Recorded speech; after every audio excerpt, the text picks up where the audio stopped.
예, 같은 얘기도 이 집에서 들으면 더 맛있습니다. 뭐든지 귀에 빡빡히게 설명하는 귀의 빡종원입니다. 제가 지난주까지 한 4주를 다이어트 영상으로 그냥 달렸어요. 이것도 어떻게 보면 좀 다이어트랑 연관이 있는 얘기입니다. 돼지국밥 요즘 아주 맛있게 하는 집 아는데 혹시 어딘지 아세요?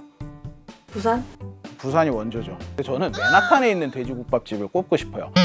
특이하죠? 맨하탄에서 돼지국밥이라니. 이게 얼마나 인기가 있냐면은 지난해 말에 뉴욕타임즈가 선정한 올해의 음식으로 뽑히기도 했어요. 그래서 뭐 한국에서도 굉장히 큰 화제가 됐었는데, 이 돼지국밥이 사실 1호점이 한국에 있어요. 특이하게도 이 사장님이 2호점을 국내로 확장을 하질 않고 바로 뉴욕으로 나갔어요. 언젠가 우리나라가 족발 원조집도 뉴욕에 있고 토모리국밥 원조집도 LA에 있고 뭐 이런 날이 머지 않았다라는, 물론 이 K푸드가 큰 인기를 얻고 있는 이런 현상도 일조하고 있는데, 경쟁이 치열한 한국의 자영업 구조와도 연관이 돼 있습니다.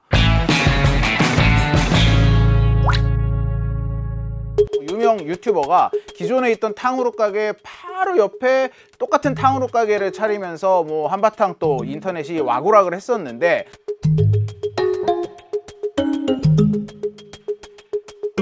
이게 정말 우리나라 자영업자들의 지금 현 주소구나를 느꼈습니다. 제가 준비를 해왔는데, 지금 우리나라 자영업자들의 총 대출액이 2022년 4분기 기준 1000조를 돌파했습니다. 자영업자 1인당 빚 1억 8천만 원씩을 갖고 있는 거예요. 이 천조국이라고 그러잖아요, 미국을. 1년 국방비가 1000조라고 그래가지고 그거에 육박하는 거예요. 우리나라 1년 예산보다도 더 많은 빚을 자영업자들이 가지고 있는 겁니다. 자, 우리나라 자영업자가 얼마나 힘든지를 나타내는 지표는 또 있습니다. OECD의 7입니다. 우리나라에서 자영업에 종사하는 사람들이 23.5%가 된다, 이렇게 볼 수 있습니다. 당연히 경제 규모는 미국보다 훨씬 작은데 경쟁은 3배를 넘게 하고 있으니 이게 장사가 잘 될 수가 없는 거죠. 이렇게 과당 경쟁이 치열해지다 보니까 백기기 창업이 나올 수밖에 없는 겁니다. 우리나라만 백기기 창업이 있느냐? 물론 아니죠. 근데 우리나라가 정말 비교할 수 없을 만큼 이 백기는 비율이 훨씬 높다고 해요. 여러 가지 이유가 있는데, 가장 첫 번째가 우리나라 소비자의 성향이라고 합니다. 어떤 새로운 제품이나 어떤 새로운 서비스가 등장했을 때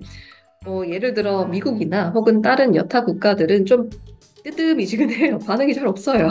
싫다는 거야, 좋다는 거야, 약간 판단이 잘 안 되는데, 근데 한국 사회는요, 유독 한국 소비자들은 유행 민감도가 굉장히 높고 타인 지향성이 굉장히 높은 특성을 가지고 있어서요, 나도 무조건 이 유행에 편승해 봐야 된다, 경험해 봐야 된다라는 심리가 너무 잘 적용되는 시장이기 때문에 공급자 입장에서는 되게 난감한 상황도 많이 발생할 수밖에 없다라는 것, 하나의 시장 특성이다라고 해도 과언이 아닐 것 같습니다. 이거를 누군가 제지를 해줘야 되거든요. 왜냐하면 망할 게 뻔하니까. 그런데 우리나라에는 이거를 제지를 하는 장치가 전혀 돼 있지 않습니다. 당장 미국의 사례만 해도 볼까요? 미국에서 음식점 오픈을 할 수 있는 허가를 얻는 그 허가 기간이 너무너무 길어요. 너무 복잡하고, 환경조사 통과해야지, 무슨 위생검사 통과해야지, 이 자격증도 다 갖추고 있어야지, 이게 너무 길어서 진입장벽이 굉장히 높습니다. 그러다 보니까 마음대로 창업을 할 수가 없는 분위기예요. 호주 같은 경우는 아예 그 지역에 이 자영업위원회가 있다고 해요. 자영업위원회에서 새로운 가게가 오픈을 함으로 해서 인근 상권이 얼마나 큰 영향을 받을 것인가, 사전조사를 치밀하게 해가지고 오픈을 하도록 허가를 해줄 것인가 말 것인가를 결정을 한다고 합니다. 이러다 보니까 뭐 겹치는 일도 극히 드물고 창업을 하는 그 자체가 굉장히 어려워요. 근데 우리나라는 어떤 사람이 내가 가게를 열어야겠다고 생각을 하고 실제 가게를 오픈하기까지 며칠이 걸리는지 아십니까? 7일이면 이 모든 과정이 끝납니다. 왜냐? 아무도 심사를 하는 사람도 없고 허가제도 아니고 신고하면 바로 오픈을 할 수 있기 때문이에요. 창업하는데 미국도 한 6개월은 최소 걸릴 거예요. 그런데 미국이 그러면 자본주의 국가가 아닌 게 아니잖아요. 속도 조절을 하는 정책이 반시장 정책이 아니라는 거죠. 창업의 자유보다 더 중요한 게 생존의 문제, 실패의 자유를 줄여주는 것. 이런 측면에서 접근을 해야 된다.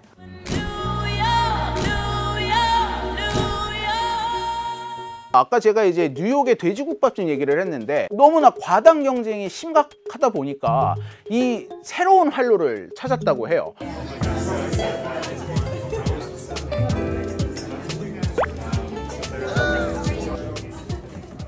이걸 보고 우리나라에 있는 자영업자들이 문의를 그렇게 많이 한다고 해요. 오픈하는 방법좀 알려달라. 어떻게 하면 뉴욕에 정착할 수 있느냐. 왜 그럼 하필 지금 뉴욕으로 많이 몰려가느냐. 이 뉴욕의 특징이 뭐냐면 트렌드가 깁니다. 예를 들어서 유행은 탕후루, 대만 카스테라 이런 아이템 그 자체가 순간순간 지나가는 유행이라고 한다면 트렌드는 내 몸을 대접하는 근사한 한 끼, 뭐 이런 어떤 추세예요. 제가 작년 8월까지 뉴욕에 있다가 들어왔는데 이제 한국에 들어온 지 4개월이 좀 넘었죠. 이 뉴욕에서 부는 K 트렌드, K 열풍이 시청자들 기분 좋으라고 하는 얘기가 아니라 정말로 대단하게 지금 올라오고 있어요. 뉴욕의 이 트렌드가 한국 음식으로 옮겨간 지 꽤 됐습니다. 과거에는 일본 음식이었죠. 그리고 이 트렌드가 한참을 더 갈 것으로 보인다. 미국으로 진출할 수 있는 여건이 마련이 된 거예요. 이러다 보니까 최근 미국으로 진출을 하려는 자영업자들이 상당히 많아졌다. 여기에 계신 교민분들이나 아니면 현지에 그냥 진짜 미국인분들이나 하시는 얘기가 트렌드가 막 한국처럼 이거 막 이게 떴다가 이거 지고 이런 느낌이 아니라 굉장히 보수적으로 접근을 하기 때문에 이 음식을 찾아가서 먹는데도 오랜 시간이 걸리지만은 만약에 이 음식이 나의 마음을 훔쳤다라고 한다면은 그걸 10년 동안 계속 먹는 브랜드가 된다라고 얘기하시더라고요. 그런데 미국이라고 망하는 가게 없겠습니까? 미국이라고 경쟁 없겠습니까? 뉴욕하고 미국이 조금 다르긴 하지만 뉴욕에서 새로 오픈하는 식당의 92%가 1년 반 안에 문을 닫거든요. 그래서 뉴욕에서 레스토랑을 오픈하는 거가 세계에서 제일 위험한 일 중에 하나라고 얘기를 많이 해요. 그 대신에 8% 안에 들어가는 경쟁력이 있다면 그 보상이 굉장히 크죠. 뉴욕이 세계 음식이 모이는 곳이긴 하지만 뉴욕은 비싸고 맛없고 서비스도 별로고 팀만 비싸고 이런 거기 때문에 한국은 개인이 가장 훌륭한 나라이기 때문에 한국에서 했던 것 같은 그런 열정과 아이디어와 창의성과 성실성으로 일을 한다면 훨씬 가능성이 높은 거죠. 뉴요커들은 그렇게 일을 하지가 않아요. 그러니까 당연히 똑같은 치킨집이다, 똑같은 무슨 음식점이다 했을 때 한국 사람들이 더 열심히 일하고 더 손님을 오래 보고 더 부지런히 하니까 당연히 경쟁력 있고 그쪽으로 몰리게 돼 있죠. 지금 K-푸드가 제가 알기로는 K-팝이나 K-무비나 이런 거보다 인지도가 높은 걸로 알고 있거든요. 똑같은 한국의 외식업자가 어떤 품목을 가지고 좀 잘 하고 있다. 그랬을 때 뉴욕에 와서 그 아이템으로 하면 훨씬 성공하고 그 보상도 많이 받을 가능성이 크죠. 그거는 확실합니다.